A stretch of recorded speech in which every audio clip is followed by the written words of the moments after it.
I've always been drawn to the peculiar and offbeat, so when I stumbled upon a collection of children's drawings at a local flea market, I couldn't resist delving into their mysteries. What I discovered within these innocent artworks were unsettling tales that would forever change my perspective on the innocence of childhood. Drawing 1, the grinning sun. The first drawing that caught my eye was deceptively simple.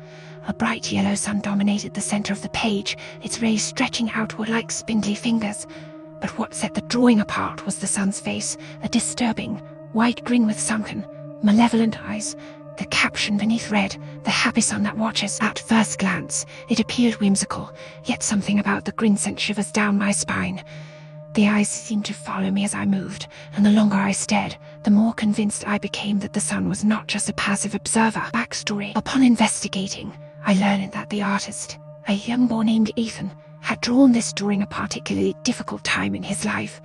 The sun represented his father's facade of happiness, while the eyes reflected the darkness he hid. The drawing was a silent cry for help, a portrayal of the sinister truth that lurked behind closed doors. Drawing 2, the silent playground. The second drawing depicted a playground scene, but there were no children in sight. The swing swayed ominously in the wind, the slide seemed to stretch into an infinite void, and the merry-go-round spun by itself. The lack of color gave it a haunting, desolate atmosphere. What struck me the most was the unsettling stillness.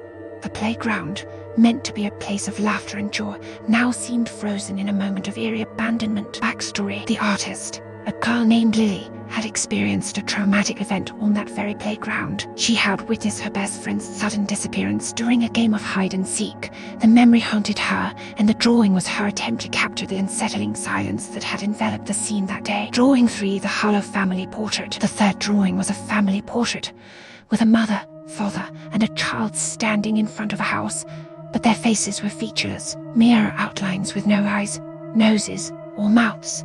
The house behind them exuded a sense of foreboding, its windows like empty eyes, and the door a gaping maw. The simplicity of the drawing only amplified its eerie quality. It was as if the very essence of the family had been erased, leaving behind a void. Backstory. The artist, a young girl named Mia, had suffered a tragic loss when her family's home caught fire. She was the sole survivor, left with no memories of her family's faces.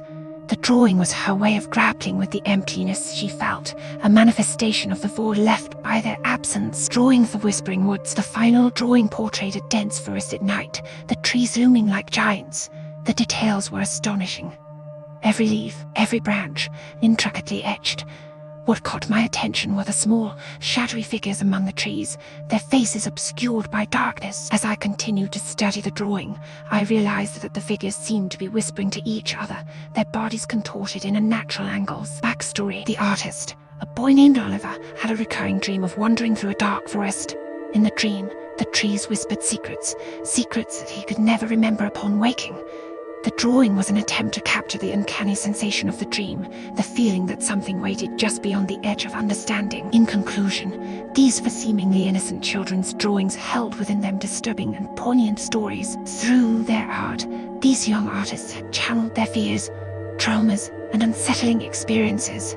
These drawings serve as a chilling reminder that the minds of children are not always as innocent as they appear, and the tales they tell through their art can reveal depths of darkness that challenge our notions of childhood purity.